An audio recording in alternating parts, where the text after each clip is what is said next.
এতদিন নাকি অনেক খুঁজতেছিলা, এত সহজে খুঁজে পেলে কি দাগি হয়? ক্যালেন্ডারে দাগ কেটে রাখো, এই দাগির সাথে দেখা হবে ঈদে।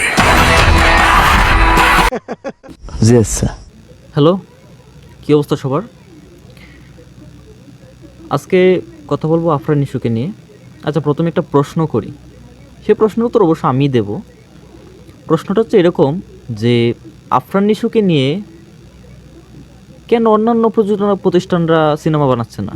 কেন শুধু আলফাই, এসবিএফ, চরকি এসব প্রযোজক প্রতিষ্ঠানই কাজ করতেছে? কেন অন্যান্য প্রযোজনা প্রতিষ্ঠানরা কাজ করতেছে না? উত্তরটা আমি দিই। এটার কারণটা হচ্ছে, আমার উত্তরটার সাথে আপনারা যদি একমত থাকেন অবশ্যই আমাদের কমেন্ট বক্সে বলে যাবেন যে আমি একমত। তো কারণটা হচ্ছে যে আফরান নিশুর এখনও ওইরকম স্টারডম হয়ে যায় নাই যে তার নিজ যোগ্যতায় একটা সিনেমা হিট দিয়ে দেবে। সেই যোগ্যতা এখনও তার হয়ে যায় নাই। তো এখন আপনি বলবেন যে সুড়ঙ্গ তো হিট হয়েছে। আরে ভাই, সেটা হয়েছে রাফির কারণে। সেটা একটা কম্বো প্যাকেজ ছিল। রাফি, তারপর প্রযোজনা প্রতিষ্ঠান আলফা, এসবিএফ, তাদের জন্য হয়েছে। এখানে আফরান নিশুকে ক্রেডিট দেওয়ার মতো কিছু নাই। গল্পটাও ভালো ছিল। মেকার্স, মূল কথা বলতে গেলে রাফি, প্রযোজনা প্রতিষ্ঠান সব কিছু মিলিয়ে কম্বো প্যাকেজ হয়ে হিট হয়েছে। তো আফরান নিশুর এখনও সেরকম লেভেলের স্টারডম হয় নাই যে সে নিজ যোগ্যতায় একটা সিনেমা হিট দিয়ে দেবে। আর তার চেয়েও বড় কথা, সে নাটকে, টেলিভিশনে অনেক জনপ্রিয়। সিনেমায় এসেছে, সুড়ঙ্গ দিয়ে হিট হয়েছে, তারপর হারিয়ে গিয়েছে 2 বছর, এখন আবার উঠে আসছে দাগি সিনেমা নিয়ে। তো একটু আগের দিকে যদি ফিরে যাই, সুড়ঙ্গ সিনেমার সময় সে বাংলাদেশের মেগাস্টারকে সম্মান দিতে পারে নাই। সে একটা টক শোতে চরমভাবে মেগাস্টারকে অপমান করেছে।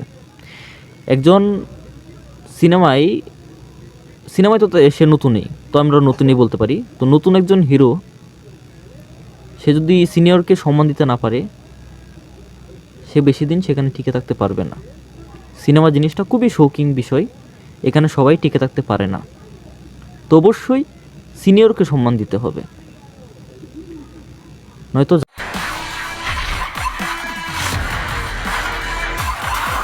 ঝামেলা।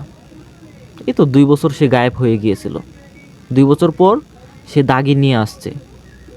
জানি না এই দাগি কী করে ফেলবে। সে 2 বছর গ্যাপ দিয়ে যেই সিনেমাটা নিয়ে আসতেছে, সেটা যদি 100 কোটি লোডিং না হয় তাহলে তো খারাপ অবস্থা। খারাপ না? তো আমরা নাটক বলেন, ওয়েব সিরিজ বলেন, সহজেই ফ্রিতে আমরা ঘরে বসে ইউটিউবে দেখে ফেলতে পারি। সেক্ষেত্রে তার সিনেমা কেন মানুষ হলে গিয়ে টাকা দিয়ে দেখবে? তার ক্রেজি ফ্যান যারা, তারা তো দেখবে, নিউট্রাল দর্শক তারা দেখবে না। এই যে আমি যদি সম্প্রতি একটা উদাহরণ তুলে ধরি, তাহলে বলবো যে মেহজাবিন চৌধুরীর প্রিয় মালতী একটা সিনেমা রিলিজ পেয়েছে, সম্প্রতি সিনেমা হলে মুক্তি পেয়েছে, প্রিয় মালতী নামে।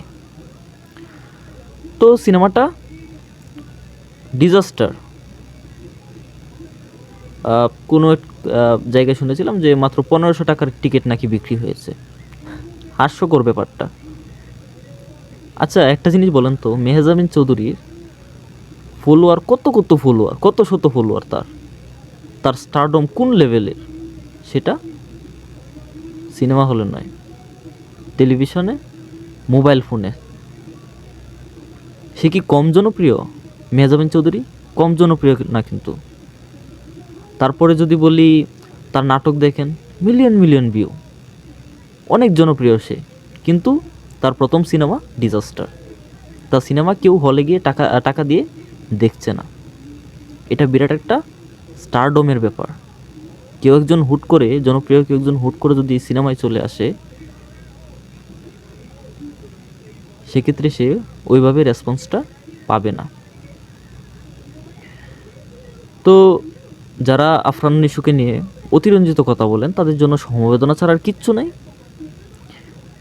একটা দুটো সিনেমা হিট দিলেই সে যে আহামরি কিছু করে ফেলবে সেরকমটা না।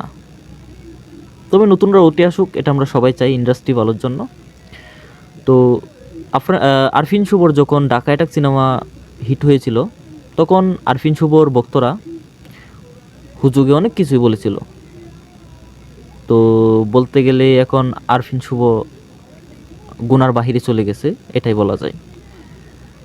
সো এত লাফালাফি করে কোনো লাভ নেই।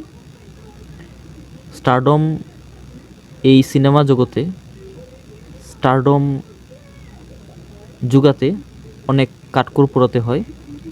তার চেয়েও বড় কথা, সিনিয়রকে সম্মান দেওয়া উচিত।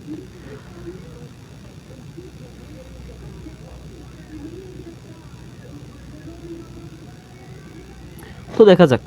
সর্বশেষ আফরান নিশুর ভক্তদের জন্য শুভকামনা, যে 2 বছর হারিয়ে থেকে সে দাগির জন্য প্রস্তুত হয়ে আসতেছে, সবাইকে দাগি করে দিতে। ও আরেকটা কথা বলতে ভুলে গেছি, সেটা হচ্ছে যে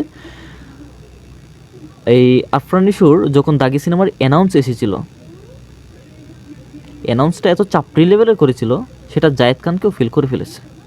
জায়েদ খান যেভাবে হেলিকপ্টার দিয়ে ডিগবাজি দিয়েছিল, সেরকমভাবে আফরান নিশু অ্যানাউন্সটা করেছে।